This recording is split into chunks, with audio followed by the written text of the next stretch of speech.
ನಮಸ್ಕಾರ ಸ್ನೇಹಿತರೆ, grow Kannada YouTube ಚಾನಲ್ಗೆ ತಮ್ಮೆಲ್ಲರಿಗೂ ಹಾರ್ದಿಕವಾದಂತಹ ಸ್ವಾಗತ. ನನ್ನ ಹೆಸರು ನಟರಾಜ್ ಅಂತ.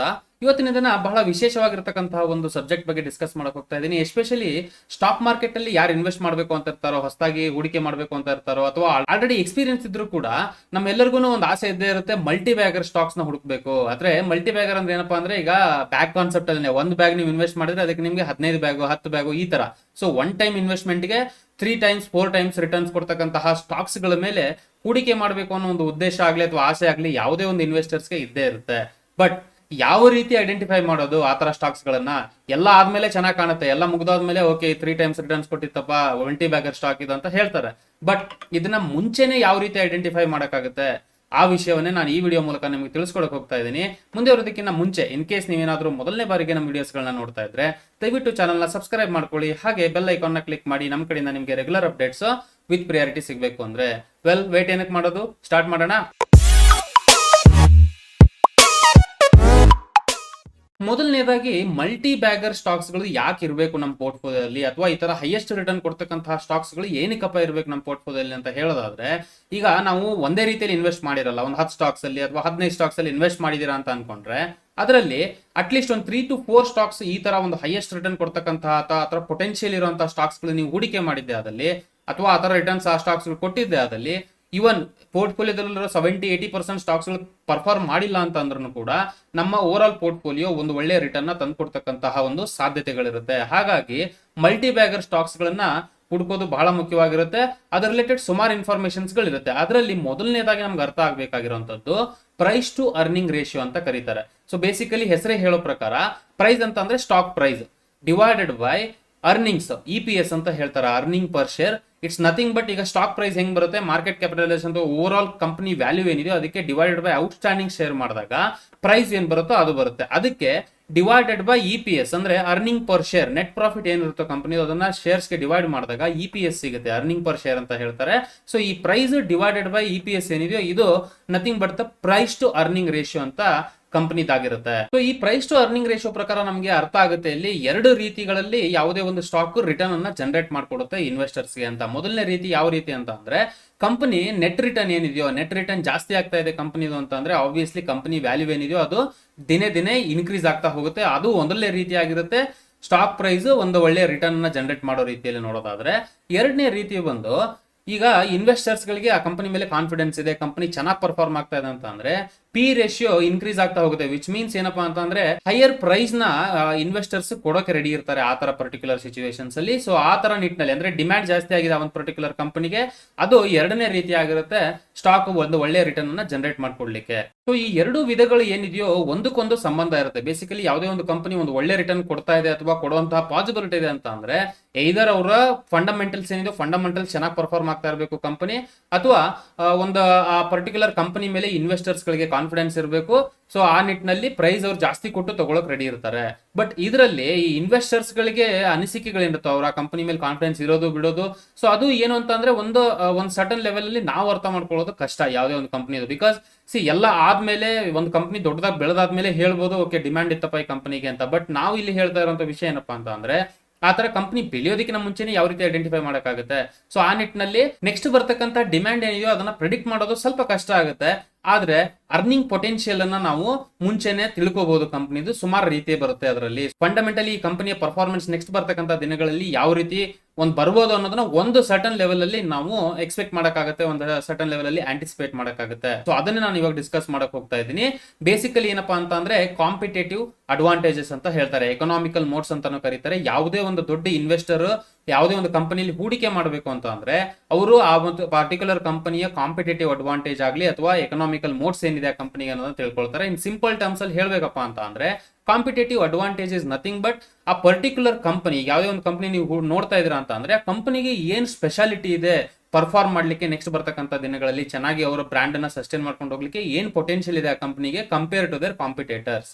ಸೊ ಇದನ್ನ ಅರ್ಥ ಮಾಡ್ಕೊಳ್ಳೋದು ಆಸ್ ಅ ಕಾಮನ್ ಇನ್ವೆಸ್ಟರ್ ಬಹಳ ಒಂದು ಮುಖ್ಯವಾಗಿರುತ್ತೆ ಯಾವುದೇ ಒಂದು ಕಂಪನಿಯಲ್ಲಿ ಇನ್ವೆಸ್ಟ್ ಮಾಡೋದಕ್ಕಿಂತ ಮುಂಚೆ. ಸೊ ನಾನು ಆಲ್ರೆಡಿ ಹೇಳಿರೋ ಪ್ರಕಾರ ಡಿಮ್ಯಾಂಡ್ ಅನ್ನು ನಾವು ಪ್ರಿಡಿಕ್ಟ್ ಮಾಡೋದು ಕಷ್ಟ ಆಗುತ್ತೆ. ಬಟ್ ಈಗಿರೋ ಪ್ರೆಸೆಂಟ್ ಸಿನಾರಿಯೋ ಪ್ರಕಾರ ಫಂಡಮೆಂಟಲ್ಸ್ ಏನ್ ಹೇಳ್ತಾ ಇದೆ, ಹಾಗೆ ಓವರ್ ಆಲ್ ಕಂಪನಿಯ ಎಂಟೈರ್ ಬ್ರ್ಯಾಂಡಿಂಗ್ ಯಾವ ತರ ಇದೆ, ಯಾವ್ದು ರೀತಿ ಕಂಪನಿ ವರ್ಕ್ ಮಾಡ್ತಾ ಇದೆ, ಇದನ್ನೆಲ್ಲ ತಿಳ್ಕೊಳ್ಳೋದ್ರ ಮೂಲಕ we can expect at least ಈ ತರ ಕಂಪನಿ ನೆಕ್ಸ್ಟ್ ಲೆವೆಲ್ ಅಲ್ಲಿ ಇದು ಬೆಳೆಯಕ್ಕೆ ಹೋಗ್ತಾ ಇದೆ ಅನ್ನೋದನ್ನ ನಾವು ತಿಳ್ಕೊಳ್ಬಹುದು. So in terms of the competitive advantage ಅಥವಾ ಎಕನಾಮಿಕಲ್ ಮೋಡ್ಸ್ ನೋಡೋದಾದ್ರೆ ಮೊದಲನೇದಾಗಿ ನಮ್ಗೆ ಅರ್ಥ ಮಾಡ್ಕೋಬೇಕಾಗಿರೋದು ಬ್ರ್ಯಾಂಡ್. ಸೊ ಈಗ ನಾವೇ ಯಾವುದೇ ಒಂದು ವಸ್ತುಗಳನ್ನ ಮಾರ್ಕೆಟ್ ಇಂದ ತರಬೇಕು ಅಥವಾ ಯಾವುದೇ ಒಂದು ವಸ್ತುನ ಖರೀದಿಸಬೇಕು ಅಂತ ಅಂದ್ರೆ ಮೊದಲನೇದಾಗಿ ನೋಡುವಂತದ್ದೇ ಬ್ರ್ಯಾಂಡ್. ಈ ಕಂಪನಿ ಬ್ರಾಂಡೆಡ್ ಇದೆಯಪ್ಪ. ಯಾಕೆ ಅಂತ ಅಂದ್ರೆ ಯಾವಾಗ ಬ್ರ್ಯಾಂಡ್ ಅನ್ನೋ ಒಂದು ವಿಷಯ ಬಂದ್ಬಿಡುತ್ತೋ, ಬ್ರ್ಯಾಂಡಿಂಗ್ ನಮ್ಮ ತಲೆಯಲ್ಲಿ ಇರುತ್ತೋ, ಅದರ ಅರ್ಥ ಏನಪ್ಪಾ ಅಂತ ಅಂದ್ರೆ ನಾವು ಪರ್ಟಿಕ್ಯುಲರ್ ಕಂಪನಿನ ನಂಬ್ತೀವಿ ಅಥವಾ ಅವರ ಪ್ರಾಡಕ್ಟ್ಸ್ ಗಳನ್ನ ನಾವು ಯೂಸ್ ಮಾಡ್ಲಿಕ್ಕೆ ಕಾನ್ಫಿಡೆಂಟ್ ಆಗಿರ್ತೀವಿ. ಸೊ ಆ ನಿಟ್ಟಿನಲ್ಲಿ ಯಾವುದೇ ಒಂದು ಕಂಪನಿ ಚೆನ್ನಾಗಿ ಬ್ರ್ಯಾಂಡ್ ಮೇಂಟೈನ್ ಮಾಡಿದ್ಯಾ ಅನ್ನೋ ಕ್ವಶನ್ ಅನ್ನ ನಾವು ಮುಂಚೆ ಕೇಳ್ಕೊಳ್ಳೋದು ಬಹಳ ಮುಖ್ಯವಾಗಿರುತ್ತೆ. ಎಸ್ಪೆಷಲಿ ಈಗ ಒಂದು ಎಕ್ಸಾಂಪಲ್ ಹೇಳೋದಾದ್ರೆ ನಿಮ್ಗೆ ಐಫೋನ್, ಈಗ ಯಾವುದೇ ಒಂದು ಫೋನ್ ಬರ್ತಾ ಇರಬಹುದು, ಮಾರ್ಕೆಟ್ ಅಲ್ಲಿ ಏನೇ ಆಗ್ತಾ ಇರಬಹುದು, ಬಟ್ ಐಫೋನ್ ಅಂದ ತಕ್ಷಣನೇ ಜನಕ್ಕೆ ಆ ಒಂದು ಪರ್ಟಿಕ್ಯುಲರ್ ಬ್ರ್ಯಾಂಡ್ ಮೇಲೆ ನಂಬಿಕೆ ಇದೆ, ಹಾಗೆ ಅವ್ರ ಕ್ವಾಲಿಟಿ ಮೇಲೆ ಒಂದು ನಂಬಿಕೆ ಇರೋದ್ರಿಂದ ಇವತ್ತಿಗೂ ಕೂಡ ಐಫೋನ್ ಅನ್ನೋದು ಒಂದು ಒಳ್ಳೆಯ ಟಾಪ್ ಬ್ರ್ಯಾಂಡ್ ಆಗಿ ಓವರ್ ಆಲ್ ಮೊಬೈಲ್ ಇಂಡಸ್ಟ್ರಿಯಲ್ಲಿ ಇರ್ತಕ್ಕಂಥದ್ದು ನಾವು ಗಮನಿಸಬಹುದು. ಸೊ ಅದೇ ರೀತಿಯಲ್ಲಿ ಈ FMCG ಕಂಪನಿಗಳಿರ್ಬೋದು, ಫಾಸ್ಟ್ ಮೂವಿಂಗ್ ಕನ್ಸ್ಯೂಮರ್ ಗೂಡ್ಸ್, ಆಮೇಲೆ ಈ ಫುಡ್ ರಿಲೇಟೆಡ್ ಪ್ರಾಡಕ್ಟ್ಸ್ ಗಳಿರ್ಬೋದು, ಇವಕ್ಕೆಲ್ಲ ಏನು ಅಂತಂದ್ರೆ ಬ್ರ್ಯಾಂಡ್ ಅನ್ನೋದು ಬಹಳ ಮುಖ್ಯವಾಗಿರುತ್ತೆ. ಸೊ ಹಾಗಾಗಿ ಈ ಬ್ರ್ಯಾಂಡ್ ಅನ್ನೋ ಒಂದು ಕಾನ್ಸೆಪ್ಟ್ ಏನಿದೆ ಇದು ಕಾಂಪಿಟೇಟಿವ್ ಅಡ್ವಾಂಟೇಜ್ ಲಿಸ್ಟ್ ಅಲ್ಲಿ ಬರ್ತಕ್ಕಂಥದ್ದು. ಅದನ್ನ ನಾವು ಕೇಳ್ಕೋಬೇಕು, ನಾವು ಈ ತರ ಪರ್ಟಿಕ್ಯುಲರ್ ಕಂಪನಿಗೆ ಬ್ರ್ಯಾಂಡ್ ಇದೆಯಾ, ಈ ಪರ್ಟಿಕ್ಯುಲರ್ ಬ್ರ್ಯಾಂಡ್ ನ ಜನ ನಂಬ್ತಾರ, ಜನಕ್ಕಿಂತ ಹೆಚ್ಚಾಗಿ ನೀವು ಅದನ್ನ ನಂಬ್ತೀರಾ. ಸೊ ಇದನ್ನ ನೀವು ಕ್ವಶನ್ ಕೇಳ್ಕೊಂಡು ನಿಮ್ ಕ್ವಶನ್ಗೆ ಅದಕ್ಕೆ ಆನ್ಸರ್ ಸಿಕ್ಕರೆ ನೀವು ಆ ಒಂದು ಪರ್ಟಿಕ್ಯುಲರ್ ಕಂಪನಿಯನ್ನ ಕನ್ಸಿಡರ್ ಮಾಡಬಹುದು ನಿಮ್ಮ ಪೋರ್ಟ್ಫೋಲಿಯೋ ಲಿಸ್ಟ್ ಅಲ್ಲಿ. ಸೊ ಈ ಕಾಂಪಿಟೇಟಿವ್ ಅಡ್ವಾಂಟೇಜ್ ಲಿಸ್ಟ್ ಗಳಲ್ಲಿ ನೆಕ್ಸ್ಟ್ ಬರ್ತಕ್ಕಂಥದ್ದು ಸ್ವಿಚಿಂಗ್ ಕಾಸ್ಟ್ ಅಂತ ಹೇಳ್ತಾರೆ. ಬೇಸಿಕಲಿ ಇದೊಂದು ಆಪರೇಷನ್ಸ್ ರಿಲೇಟೆಡ್ ಸಂಬಂಧಪಟ್ಟಿರುತ್ತೆ. ಯಾವುದೇ ಒಂದು ಕಂಪನಿ ಅವ್ರ ಬ್ರ್ಯಾಂಡ್ ನ ಚೇಂಜ್ ಮಾಡೋದಕ್ಕೆ ನೋಡ್ತಾ ಇರ್ಬೋದು ಅಥವಾ ಒಂದು ಓವರ್ ಆಲ್ ಪ್ರೋಸೆಸ್ ನ ಚೇಂಜ್ ಮಾಡಕ್ಕೆ ಅವ್ರು ನೋಡ್ತಾ ಇದಾರೆ ಅಂತ ಅಂದ್ರೆ ಅವ್ರ ಕಂಪನಿಯಲ್ಲಿ, ಅದಕ್ಕೆ ಆಬ್ವಿಯಸ್ಲಿ ಅವ್ರಿಗೆ ರಿಕ್ವೈರ್ಮೆಂಟ್ ಇರುವಂತದ್ದು ಲರ್ನಿಂಗ್ ರಿಕ್ವೈರ್ಮೆಂಟ್ ಇರ್ಬೋದು ಅಥವಾ ಓವರ್ ಆಲ್ ಪ್ರೋಸೆಸ್ ನ ಚೇಂಜ್ ಮಾಡ್ಲಿಕ್ಕೆ ಬೇಕಾಗಿರ್ತಕ್ಕಂಥ ಎಫರ್ಟ್ ಇರ್ಬೋದು, ಅದೆಲ್ಲ ಜಾಸ್ತಿ ಇರುತ್ತೆ. Of course it comes with a cost incur. So ದುಡ್ಡು ಕೂಡ ಅದಕ್ಕೆ ಖರ್ಚಾಗೋ ರೀತಿಯಲ್ಲಿ ಇರುತ್ತೆ. ಸೊ ನಾವು ಇದನ್ನು ಕೂಡ ಗಮನಿಸಬೇಕಾಗುತ್ತೆ. ಯಾವುದೇ ಒಂದು ಕಂಪನಿಯಲ್ಲಿ ಇವರ ಬ್ರ್ಯಾಂಡ್ ಅಥವಾ ಈ ತರ ಏನಾದ್ರು ಸರ್ಟನ್ ಚೇಂಜಸ್ ಗಳು ತರ್ತಾ ಇದಾರೆ ಅಂತ ಅಂದ್ರೆ ಆ ಒಂದು ಪರ್ಟಿಕ್ಯುಲರ್ ಕಂಪನಿ ಎಷ್ಟು ಎಫರ್ಟ್ ಹಾಕ್ಬೇಕಾಗುತ್ತೆ ಆ ಒಂದು ಪರ್ಟಿಕ್ಯುಲರ್ ಪ್ರೋಸೆಸ್ ನ ಚೇಂಜ್ ಮಾಡೋದಕ್ಕೋಸ್ಕರ.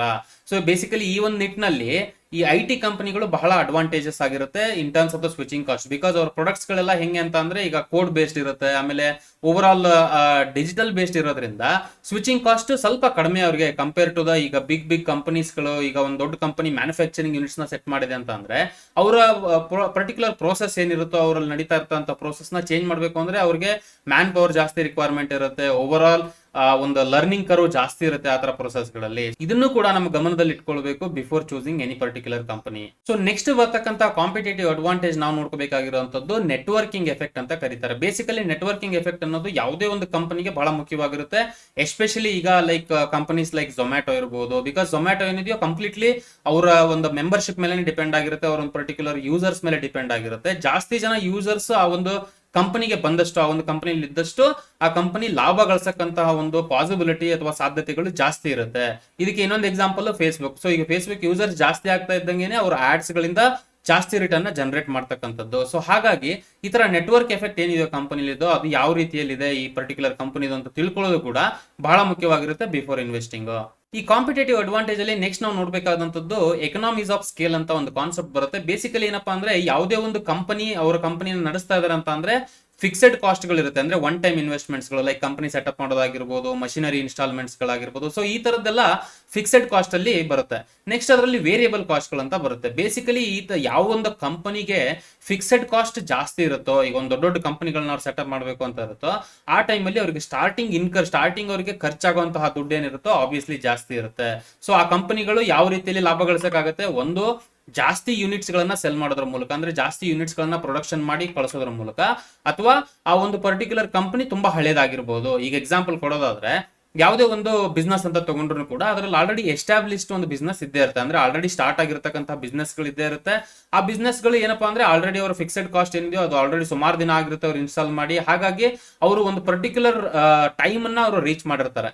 ಬಟ್ ಇಲ್ಲಿ ಯಾರೋ ಒಬ್ಬ ಹೊಸಬ ಬಂದಿದ್ದಾನೆ, ಹೊಸ ಕಂಪನಿ ಸ್ಟಾರ್ಟ್ ಆಗಿದೆ ಆ ರಿಲೇಟೆಡ್ ಬಿಸ್ನೆಸ್ ಅಲ್ಲಿ ಅಂತ ಅಂದ್ರೆ ನಾವು ನೋಡ್ಕೋಬೇಕಾಗತ್ತೆ ಈ ಕಂಪನಿ ಪರ್ಫಾರ್ಮೆನ್ಸ್ ಯಾವ ರೀತಿ ಆಗೋದಿದೆ. ಬಿಕಾಸ್ ಇದು ಇಂಪ್ಯಾಕ್ಟ್ ಆಗುವಂತಹ ಸಾಧ್ಯತೆಗಳಿರುತ್ತೆ. ಈ ಹಳೆ ಕಂಪನಿಗಳಿಗೆ ಅವ್ರಿಗೇನು ಇಂಪ್ಯಾಕ್ಟ್ ಆಗಲ್ಲ, ಬಟ್ ಹೊಸ ಕಂಪನಿಗಳಿಗೆ ಏನಿದೆಯೋ ಇನಿಷಿಯಲ್ ಲೆವೆಲ್ ಅಲ್ಲಿ ಸ್ವಲ್ಪ ಸ್ಟ್ರಗಲ್ ಆಗುತ್ತೆ, ಈ ತರ ರೀತಿಯಲ್ಲಿ ಅವರು ಲಾಭ ಗಳಿಸೋದು ಸ್ವಲ್ಪ ಸ್ಟ್ರಗಲಿಂಗ್ ಅನ್ಸುತ್ತೆ ಇನಿಷಿಯಲ್ ರೀತಿಯಲ್ಲಿ.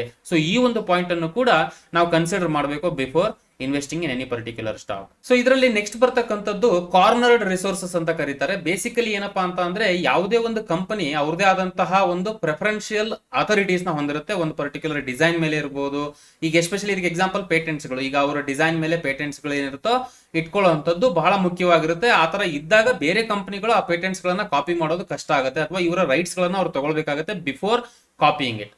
ಸೊ ಹಾಗಾಗಿ ಈ ಕಂಪನಿಗೆ ನೀವು ಯಾವುದೋ ಒಂದು ಕಂಪನಿ ಇನ್ವೆಸ್ಟ್ ಮಾಡ್ತಾ ಇದ್ರೆ ಅವ್ರದೇ ಆದಂತಹ ಈ ತರ ಕಾರ್ನರ್ಡ್ ರಿಸೋರ್ಸಸ್ ಯಾವ್ಯಾವ್ದಿದೆ ಅವ್ರದ್ದು. ಈಗ ಎಸ್ಪೆಷಲಿ ಈಗ ಮೆಡಿಕಲ್ ಇಂಡಸ್ಟ್ರಿ ಎಲ್ಲ ತಗೊಂಡ್ರೆ ನೀವು ಮೆಡಿಕಲ್ ಕಂಪನಿಗಳು ಬಹಳ ಕಷ್ಟ ಪಡ್ತಾ ಇರ್ತಾರೆ R&D ಡೆವಲಪ್ಮೆಂಟ್ ಗೆ, ಬಿಕಾಸ್ ರಿಸರ್ಚ್ ಅಂಡ್ ಡೆವಲಪ್ಮೆಂಟ್ ಅಲ್ಲಿ ಅವ್ರು ಬಹಳ ಕಷ್ಟ ಪಡ್ತಿರ್ತಾರೆ. ಸೊ ದಟ್ ಆ ಪರ್ಟಿಕ್ಯುಲರ್ ಪ್ರೋಸೆಸ್ ರಿಲೇಟೆಡ್ ಒಂದು ಎಂಟೈರ್ ಪೇಟೆಂಟ್ ನ ಅವ್ರು ತಗೊಳ್ಳೋದಕ್ಕೋಸ್ಕರ, ಬಿಕಾಸ್ ಅವ್ರ ಹತ್ರ ಆ ಪೇಟೆಂಟ್ ಇದೆ ಅಂತಂದ್ರೆ ಆಬ್ವಿಯಸ್ಲಿ ಅದು ಒಂದು ಅವ್ರಿಗೆ ಪಾಸಿಟಿವ್ ಪಾಯಿಂಟ್ ಆಗಿರುತ್ತೆ. ಬೇರೆ ಕಾಂಪಿಟೇಟರ್ ಅವ್ರ ಹತ್ರ ಕಾಂಪೀಟ್ ಮಾಡೋದು ಆ ರೀತಿಯಲ್ಲಿ ಕಷ್ಟ ಆಗಿರುತ್ತೆ. ಹಾಗಾಗಿ ಈ ತರ ಕಾರ್ನರ್ಡ್ ರಿಸೋರ್ಸಸ್ ಕೂಡ ನಾವು ಗಮನಿಸಿಕೊಳ್ಳೋದು ಬಿಫೋರ್ ಇನ್ವೆಸ್ಟಿಂಗ್ ಬಹಳ ಸೂಕ್ತವಾಗಿರುತ್ತೆ ಇನ್ವೆಸ್ಟಿಂಗ್ ಅಲ್ಲಿ. ಸೊ ಇದರಲ್ಲಿ ನೆಕ್ಸ್ಟ್ ಬರ್ತಕ್ಕಂತಹ ಕಾನ್ಸೆಪ್ಟ್ ಬಂದು ಡಿಸ್ರಪ್ಷನ್ ಅಥವಾ ಕೌಂಟರ್ ಪೊಸಿಷನಿಂಗ್ ಅಂತ ಕರೀತಾರೆ. ಇದು ಬಹಳ ಮುಖ್ಯವಾಗಿರುತ್ತೆ ಅರ್ಥ ಮಾಡ್ಕೊಳ್ಳೋದು. ಈಗ ಯಾವುದೇ ಒಂದು ಕಂಪನಿ ನೀವು ಇನ್ವೆಸ್ಟ್ ಮಾಡಿದೀರಾ ಅಥವಾ ಹೂಡಿಕೆ ಮಾಡಿದೀರಾ ಆಲ್ರೆಡಿ ಅಂತ ಅಂದ್ರೆ ಆ ಒಂದು ಪರ್ಟಿಕ್ಯುಲರ್ ಇಂಡಸ್ಟ್ರಿ ರಿಲೇಟೆಡ್, ಆ ಕಂಪನಿ ಇಂಡಸ್ಟ್ರಿ ರಿಲೇಟೆಡ್ ಏನೇನೆಲ್ಲ ಚೇಂಜಸ್ ಗಳಾಗ್ತಾ ಇರುತ್ತೆ ಅಂತ ಗಮನಿಸ್ಕೊಳ್ಳೋದು, ಹಾಗೆ ಮಾನಿಟರ್ ಮಾಡೋದು ಬಹಳ ಮುಖ್ಯವಾಗಿರುತ್ತೆ. ಯಾಕೆ ಅಂತ ಅಂದ್ರೆ ಒಂದು ರೀಸೆಂಟ್ ಎಕ್ಸಾಂಪಲ್ ಕೊಡ್ತೀನಿ ನಾನು ನಿಮ್ಗೆ.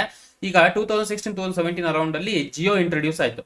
So which was the new Qamar. So Jio ಆ ಪರ್ಟಿಕ್ಯುಲರ್ ಇಂಡಸ್ಟ್ರಿಗೆ ನ್ಯೂ ಕಮರ್ ಆಗಿತ್ತು. ಅದಕ್ಕಿಂತ ಮುಂಚೆ ಏರ್ಟೆಲ್, ವೋಡಾಫೋನ್ ಈ ತರ ಕಂಪನಿಗಳು ಬಹಳ ಡಾಮಿನೆಂಟ್ ಆಗಿತ್ತು ಆ ಒಂದು ಪರ್ಟಿಕ್ಯುಲರ್ ಇಂಡಸ್ಟ್ರಿಯಲ್ಲಿ. ಬಟ್ ರಿಲಯನ್ಸ್ ಜಿಯೋ ಬಂದ್ಮೇಲೆ ಏನಾಯ್ತು ನಿಮ್ಮೆಲ್ಲರಿಗೂ ಗೊತ್ತೇ ಇದೆ, ಡೇಟಾ ಕಾಸ್ಟ್, ನಮ್ಮ ಕಾಲ್ ಕಾಸ್ಟ್ಗಳು, ಸೊ ಅದೆಲ್ಲ ಕಡಿಮೆ ಆದ್ರ ಮೂಲಕ ಇಮಿಡಿಯೇಟ್ಲಿ ಅವರೊಂದು ನ್ಯೂ ಪ್ಲಾನ್ ಅಥವಾ ನ್ಯೂ ಡಿಸೈನ್ ಮೂಲಕ ಅವ್ರು ಎಂಟ್ರಿ ಆದ್ರು ಮಾರ್ಕೆಟ್ಗೆ. ಸೊ ಅದನ್ನ ಜನಗಳು ಎಕ್ಸೆಪ್ಟ್ ಮಾಡ್ಕೊಂಡ್ಬಿಟ್ರು. ಸಡನ್ ಆಗಿ ಈ ಬೇರೆ ಸರ್ವಿಸ್ ಪ್ರೊವೈಡರ್ಗಳು ಏನಿದ್ರು ಟೆಲಿಕಾಂ ಸರ್ವಿಸ್ ಪ್ರೊವೈಡರ್ಸ್ಗಳು, ಅವ್ರಿಗೆ ಬಹಳ ಕಷ್ಟ ಆಯ್ತು ಆ ಒಂದು ಪರ್ಟಿಕ್ಯುಲರ್ ಸಿಚುವೇಶನ್ ಇಂದ ಹೊರಗಡೆ ಬರೋದು. ಅಫ್ಕೋರ್ಸ್ ಇವತ್ತಿಗೆ ಸುಮಾರು ಜನ ಕಾಂಪಿಟೇಷನ್ ಇದೆ ಈ ಫೀಲ್ಡ್ ಅಲ್ಲಿ, ಬಟ್ ಸ್ಟಿಲ್ ಆ ಪರ್ಟಿಕ್ಯುಲರ್ ಟೈಮ್ ಅಲ್ಲಿ ಬೇರೆ ಕಂಪನಿಗಳಿಗೆ ಬಹಳನೇ ಕಷ್ಟ ಆಯ್ತು. ಇನ್ಫ್ಯಾಕ್ಟ್ ಆ ಒಂದು ಸಮಯದಲ್ಲಿ ಸುಮಾರು ಕಂಪನಿಗಳು ಬ್ಯಾಂಕ್ರಪ್ಟ್ ಆಗೋಯ್ತು. ಸೊ ಈ ಒಂದು ಪರ್ಟಿಕ್ಯುಲರ್ ಸಿನಾರಿಯೋನೇ ಡಿಸ್ರಪ್ಷನ್ ಅಥವಾ ಕೌಂಟರ್ ಪೊಸಿಷನಿಂಗ್ ಅಂತ ಕರಿತೀವಿ. ಯಾವುದೇ ಒಂದು ಪರ್ಟಿಕ್ಯುಲರ್ ಇಂಡಸ್ಟ್ರಿಯಲ್ಲಿ ಹೊಸ ಪ್ಲೇಯರ್, ಹೊಸ ಒಂದು ವ್ಯಕ್ತಿ ಬಂದಾಗ, ಹೊಸ ಕಂಪನಿ ಸ್ಟಾರ್ಟ್ ಆದಾಗ ಯಾವ ರೀತಿ ಅವ್ರ ಪ್ಲಾನ್ಸ್ ಗಳನ್ನ ಇಟ್ಕೊಂಡು ಅವ್ರು ಮಾರ್ಕೆಟ್ ಬಂದಿದ್ದಾರೆ ಅಂತ ಕೂಡ ಸೂಕ್ಷ್ಮವಾಗಿ ಗಮನಿಸೋದು ಬಹಳ ಮುಖ್ಯವಾಗಿರುತ್ತೆ. ಬಿಕಾಸ್ ಇದು ಒಂದು ಮೇಜರ್ ಪಾಯಿಂಟ್ ಆಗಿರುತ್ತೆ ಅವರಿಗೆ. ಸೊ ಈ ತರ ಒಂದು ಪಾಯಿಂಟ್ ಕೂಡ ನಾವು ಕಾಂಪಿಟೇಟಿವ್ ಅಡ್ವಾಂಟೇಜ್ ಅಲ್ಲಿ ಇನ್ಕ್ಲೂಡ್ ಮಾಡ್ಕೊಳ್ಬಹುದು. ಸೊ ಈ ಎಕನಾಮಿಕಲ್ ಮೋಡ್ಸ್ ಅಥವಾ ಕಾಂಪಿಟೇಟಿವ್ ಅಡ್ವಾಂಟೇಜ್ ಅಲ್ಲಿ ನೆಕ್ಸ್ಟ್ ಬರತಕ್ಕಂತ ಬಹಳ ಇಂಪಾರ್ಟೆಂಟ್ ಪಾಯಿಂಟ್ ಬಂದು ಕ್ವಾಲಿಟಿ ಮ್ಯಾನೇಜ್ಮೆಂಟ್. ಈಗ ಯಾವುದೇ ಒಂದು ಕಂಪನಿ ಏನಿದೆಯೋ ಆ ಕಂಪನಿ ಚೆನ್ನಾಗಿ ಪರ್ಫಾರ್ಮ್ ಆಗಬೇಕು, ಚೆನ್ನಾಗಿ ನೆಕ್ಸ್ಟ್ ಲೆವೆಲ್ ಅಲ್ಲಿ ಮುಂದೆ ಹೋಗ್ಬೇಕು ಅಂತ ಅಂದ್ರೆ ಆ ಕಂಪನಿಲಿ ಇರ್ತಕ್ಕಂತಹ ಟಾಪ್ ಮ್ಯಾನೇಜ್ಮೆಂಟ್ ಏನಿದೆಯೋ, ಕಾರ್ಪೊರೇಟ್ ಏನಿದೆಯೋ, ಅದು ಚೆನ್ನಾಗಿ ಪರ್ಫಾರ್ಮ್ ಇದ್ದಷ್ಟು ಅವರು ಚೆನ್ನಾಗಿ ಒಂದು ರೂಲ್ಸ್ ಗಳನ್ನ ಫಾಲೋ ಮಾಡೋದಾಗ್ಲಿ ಅಥವಾ ಅವರು ಹಾನೆಸ್ಟ್ ಆಗಿ ಒಂದು ಬಿಸ್ನೆಸ್ ನ ರನ್ ಮಾಡೋದಾಗ್ಲಿ ಅದ್ರ ಮೇಲೆ ಡಿಪೆಂಡ್ ಆಗಿರುತ್ತೆ. ಈಗ ನೀವು ನೋಡಿರ್ಬೋದು ಸುಮಾರು ಸ್ಟಾಕ್ಸ್ ಗಳು, ನನ್ನ ಹೆಸರು ಹೇಳಲ್ಲ ಬಟ್ ನಿಮ್ಗೆ ಗೊತ್ತಿರುತ್ತೆ. ಏನಪ್ಪಾ ಅಂದ್ರೆ ಈಗ ಏನೋ ಒಂದು ನ್ಯೂಸ್ ಗಳು ಬಂತು ಕಾರ್ಪೊರೇಟ್ ರಿಲೇಟೆಡ್ ಅಥವಾ ಪರ್ಟಿಕ್ಯುಲರ್ ಮ್ಯಾನೇಜ್ಮೆಂಟ್ ಅಲ್ಲಿ ಏನೋ ಒಂದು ಇಶ್ಯೂಸ್ ಆಯ್ತು ಅಂದ ತಕ್ಷಣ ಸ್ಟಾಕ್ಸ್ ಗಳು ಫುಲ್ ಝೀರೋ, ಒಂದು ಪೆನಿ ಸ್ಟಾಕ್ಸ್ ಗಳು ಆಗೋ ಲೆವೆಲ್ಗೆ ಕೂಡ ಒಂದು ಪಾಸಿಬಿಲಿಟಿ ಇರುತ್ತೆ ಆ ತರ ಸಮಯದಲ್ಲಿ. ಸೊ ಹಾಗಾಗಿ ಈ ಮ್ಯಾನೇಜ್ಮೆಂಟ್ ಯಾವ ರೀತಿ ಇದೆ ಕಂಪನಿಯಲ್ಲಿರೋದು, ಅವರ ಎಜುಕೇಶನಲ್ ಬ್ಯಾಕ್ ಗ್ರೌಂಡ್ ಏನು, ಅವ್ರ ಎಕ್ಸ್ಪೀರಿಯನ್ಸ್ ಏನು, ಹಾಗೆ ಆ ಮ್ಯಾನೇಜ್ಮೆಂಟ್ ಅಲ್ಲಿ ಇರ್ತಕ್ಕಂಥ ಜನಗಳಲ್ಲಿ ಏನಾದ್ರು ಲೂಪ್ ಹೋಲ್ಸ್ ಗಳು ಕಂಡು ಬಂದಿದೆಯಾ ಇತ್ತೀಚಿನ ದಿನಗಳಲ್ಲಿ, ಅಥವಾ ಅವರ ರೆಗ್ಯುಲೇಟರಿ ರಿಲೇಟೆಡ್ ಏನೇನೆಲ್ಲ ರೂಲ್ಸ್ ಗಳಿದೆಯೋ ಅದನ್ನ ಫಾಲೋ ಮಾಡ್ತಾ ಇದಾರಾ, ಇದನ್ನೆಲ್ಲ ತಿಳ್ಕೊಳ್ಳೋದು ಕೂಡ ಬಹಳ ಮುಖ್ಯವಾಗಿರುತ್ತೆ. ಈ ಒಂದು ಪಾಯಿಂಟ್ ಕೂಡ ನೀವು ಕನ್ಸಿಡರ್ ಮಾಡಬೇಕು ಇನ್ terms of the competitive advantage ಅಲ್ಲಿ. ಬಿಕಾಸ್ ಯಾವುದೇ ಒಂದು ಕಂಪನಿ ಮಲ್ಟಿ ಬ್ಯಾಗರ್ ಆಗಬೇಕು ಅಂತ ಅಂದ್ರೆ ಅದಕ್ಕಿಂತ ಮುಂಚೆ ಈ ತರ ಪಾಯಿಂಟ್ಸ್ ಗಳನ್ನ ಕನ್ಸಿಡರ್ ಮಾಡೋದು ಬಹಳ ಮುಖ್ಯವಾಗಿರುತ್ತೆ. ಏನೋ ಒಂದು ಇಶ್ಯೂಸ್ ಆಯ್ತು ಅಥವಾ ಯಾರೊಬ್ರು ಮ್ಯಾನೇಜ್ಮೆಂಟ್ ಅಲ್ಲಿ ಏನೋ ಒಂದು ಇಶ್ಯೂ ಮಾಡ್ಕೊಂಡ್ರು ಅಂತ ಆದ್ರೆ ಅದು ಬರೀ ಅವ್ರಿಗಷ್ಟೇ ಇಂಪ್ಯಾಕ್ಟ್ ಆಗಲ್ಲ, ಆ ಕಂಪನಿಯಲ್ಲಿ ಹೂಡಿಕೆ ಮಾಡಿರುವಂತ ಇನ್ವೆಸ್ಟರ್ಸ್ಗೂ ಕೂಡ ಬಹಳನೇ ಇಂಪ್ಯಾಕ್ಟ್ ಆಗ್ತಾ ಇರುತ್ತೆ. ಸೊ ಹಾಗಾಗಿ ಈ ಒಂದು ಪಾಯಿಂಟ್ ಅನ್ನು ಕೂಡ ನೀವು ಗಮನದಲ್ಲಿ ಇಟ್ಕೊಳ್ಳೋದು ಬಹಳ ಮುಖ್ಯವಾಗಿರುತ್ತೆ ಯಾವುದೇ ಒಂದು ಕಂಪನಿಯಲ್ಲಿ ಇನ್ವೆಸ್ಟ್ ಮಾಡೋಕ್ಕಿಂತ ಮುಂಚೆ, ಅಥವಾ ಇನ್ವೆಸ್ಟ್ ಮಾಡಿದ್ಮೇಲೂ ಕೂಡ ನೀವು ಮಾನಿಟರ್ ಮಾಡೋದು ಈ ತರ ಪರ್ಟಿಕ್ಯುಲರ್ ಸಿಚುವೇಶನ್ಸ್ ಗಳನ್ನ ಬಹಳನೇ ಮುಖ್ಯವಾಗಿರುತ್ತೆ. ಇಲ್ಲಿವರೆಗೂ ನಾವು ಕಾಂಪಿಟೇಟಿವ್ ಅಡ್ವಾಂಟೇಜಸ್ ಗಳು ಏನಕ್ಕೆ ಇಂಪಾರ್ಟೆಂಟ್ ಆಗಿರುತ್ತೆ, ಎಕನಾಮಿಕಲ್ ಮೋಡ್ಸ್ ಗಳನ್ನ ಏನಕ್ಕೆ ನಾವು ಸ್ಟಡಿ ಮಾಡಬೇಕು ಅನ್ನೋದು ನಮ್ಗೆ ಅರ್ಥ ಆಯ್ತು. ಇವಾಗ ಬರೋಣ ಯಾಕೆ ಜನಗಳು ಈಗ ಇಷ್ಟು ಈಸಿಯಾಗಿ ನಾವು ಐಡೆಂಟಿಫೈ ಮಾಡೋಂಗಿದ್ರೆ ಮಲ್ಟಿಬ್ಯಾಗರ್ ಸ್ಟಾಕ್ಸ್ ಗಳನ್ನೆಲ್ಲ ಯಾಕೆ ಬಂದಿರೋಂತಹ ಜನಗಳು ಲಾಸ್ ಮಾಡ್ಕೊಳ್ತಾರೆ ಸ್ಟಾಕ್ ಮಾರ್ಕೆಟ್ ಅಲ್ಲಿ, ಅಥವಾ ಯಾಕೆ ಅವ್ರು ಈ ತರ ಸ್ಟಾಕ್ಸ್ ಗಳನ್ನ ಅವರ ಪೋರ್ಟ್ಫೋಲಿಯೋದಲ್ಲಿ ಇಟ್ಕೊಳಕ್ ಆಗಲ್ಲ ಅನ್ನೋ ವಿಷಯದ ಬಗ್ಗೆ ಇವಾಗ ನಾನು ಹೇಳ್ತೀನಿ. ಇದರಲ್ಲಿ ಮೊದಲನೇದಾಗಿ ಏನಪ್ಪಾ ಅಂತ ಅಂದ್ರೆ ನಮ್ಗೆ ಪೇಷನ್ಸ್ ಇಲ್ಲ. This is very important. Because ಯಾವುದೇ ಒಂದು ಮಲ್ಟಿಬ್ಯಾಗರ್ ರಿಟರ್ನ್ ನೀವು ತಗೊಳ್ಬೇಕು ಆ ಕಂಪನಿಲಿ ಅಂತ ಅಂದ್ರೆ ಅದು ಮಲ್ಟಿಬ್ಯಾಗರ್ ಆಗೋದಕ್ಕೆ ನೀವು ಫಸ್ಟ್ ಬಿಡಬೇಕು.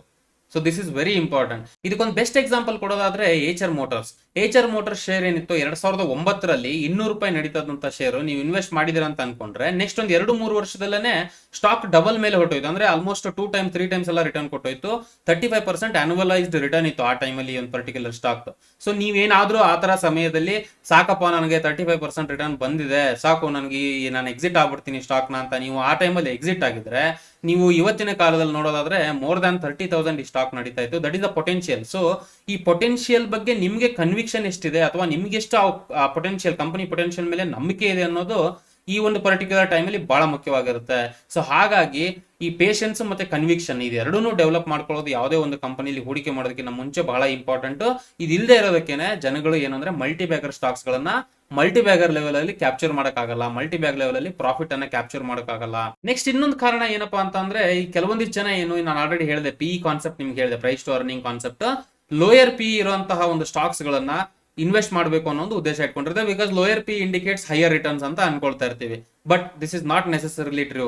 ಇದು ಇಂಡಿಕೇಟಿವ್ ಅಷ್ಟೇನೆ, ನಾಟ್ ನೆಸೆಸರಿಲಿ ಟ್ರೂ. ಬಿಕಾಸ್ ಏನಪ್ಪಾ ಅಂತ ಅಂದ್ರೆ ಯಾವುದೇ ಒಂದು ಕಂಪನಿ ಮಲ್ಟಿ ಬ್ಯಾಗರ್ ಆಗಬೇಕು, ಒಂದು ಒಳ್ಳೆ ಗ್ರೋತ್ ಅನ್ನ ಕೊಡಬೇಕು ಅಂತ ಅಂದ್ರೆ ಹೇಳಿರಂಗೆ ಕಾಂಪಿಟೇಟಿವ್ ಅಡ್ವಾಂಟೇಜಸ್ ಗಳು ಏನಿದೆಯೋ ಆ ಕಂಪನಿಗೆ ಇರ್ತಕ್ಕಂಥದ್ದು, ಇನ್ terms of the over all company quality ಹೆಂಗಿದೆ ಅವ್ರ ಪ್ರಾಡಕ್ಟ್ ಅಂಡ್ ಸರ್ವಿಸ್, ಇದನ್ನೆಲ್ಲ ನಾವು ಗಮನಿಸೋದು ಬಹಳ ಮುಖ್ಯವಾಗಿರುತ್ತೆ. ಬರೀ ಲೋಯರ್ ಪಿ ಇದೆ ಅಂತ ಹೇಳ್ಬೋದು ತಕ್ಷಣ ಆ ಕಂಪನಿ ಚೆನ್ನಾಗಿದೆ, ಈ ಕಂಪನಿ ಚೆನ್ನಾಗಿ ಪರ್ಫಾರ್ಮ್ ಆಗುತ್ತೆ ಅಂತ ನಾವು ಹೇಳಕ್ಕಾಗಲ್ಲ. ಸೊ ಹಾಗಾಗಿ ಬರೀ ಲೋಯರ್ ಪಿ ಇರುವಂತಹ ಕಂಪನಿಗಳನ್ನ ಮಾತ್ರ ಫೋಕಸ್ ಮಾಡೋದಲ್ಲ, ಓವರ್ ಆಲ್ ಒಂದು ಕಂಪನಿಯ ಓವರ್ ಆಲ್ ಬ್ರಾಡ್ ವ್ಯೂ ಏನಿದೆ, ಬ್ರಾಡ್ ವ್ಯೂ ಅಲ್ಲಿ ಯಾವ ರೀತಿ ಕಂಪನಿ ಪರ್ಫಾರ್ಮ್ ಆಗ್ತಾ ಇದೆ, ಹಾಗೆ ಓವರ್ ಆಲ್ ಒಂದು ಕಂಪನಿ ಕ್ವಾಲಿಟಿ ಏನಿದೆ ಅವ್ರ ಪ್ರೊಡಕ್ಟ್ಸ್ ಅಂಡ್ ಸರ್ವಿಸ್ ತಿಳ್ಕೊಳ್ಳೋದು ಬಹಳ ಮುಖ್ಯವಾಗಿರುತ್ತೆ as a common investor. Next major reason ಯಾಕೆ ಜನಗಳಿಗೆ ಮಲ್ಟಿ ಬ್ಯಾಗರ್ ಸ್ಟಾಕ್ಸ್ ಗಳನ್ನ ಹಿಡಿಯಕ್ಕಾಗಲ್ಲ ಅಂತ ಅಂದ್ರೆ ಟಿಪ್ಸ್ ಗಳು ತಗೊಳ್ತಾರೆ. ಸೊ ಬೇಸಿಕಲಿ ಈ ಇಂಡಿವಿಜುವಲ್ ಅಡ್ವೈಸ್ ಆಗಲಿ ಟಿಪ್ಸ್ ತಗೊಳ್ಳೋದಕ್ಕಿಂತ ಬದಲು ನಾವೇ ಒಂದು ಕಂಪನಿನ ರಿಸರ್ಚ್ ಮಾಡಕ್ಕಾಗತ್ತಾ, ಈ ವಿಷಯಗಳನ್ನ ನಾವೇ ತಿಳ್ಕೊಬೋದಾಗತ್ತಾ, ಅಥವಾ ಆ ಕಂಪನಿ ಇರತಕ್ಕಂತಹ ಒಂದು ಓವರ್ ಆಲ್ ಕ್ವಾಲಿಟಿಯನ್ನ ನಾವೇ ಅನಲೈಸ್ ಮಾಡಕ್ಕಾಗತ್ತಾ as a common man.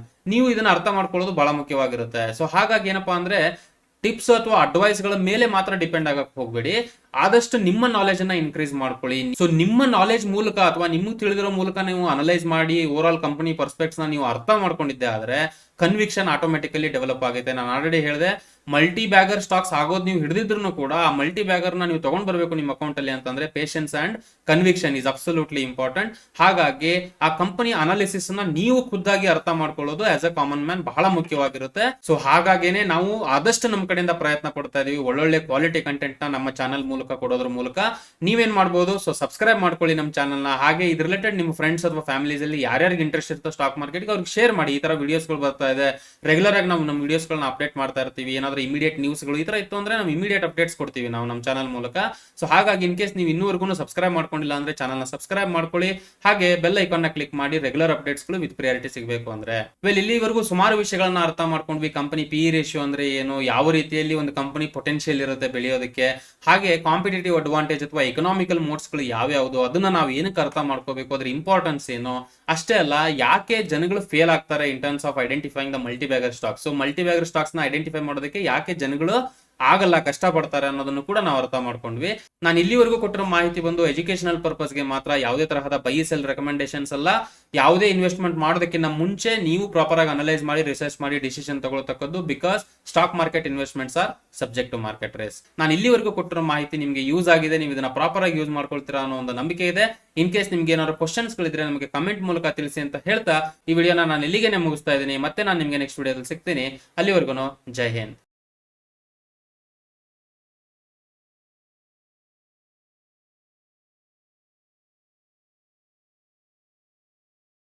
Investment in securities market are subject to market risks. Read all the related documents carefully before investing. Please read the risk disclosure documents carefully before investing in equity shares, derivatives, mutual fund, and or other instruments traded on the stock exchanges.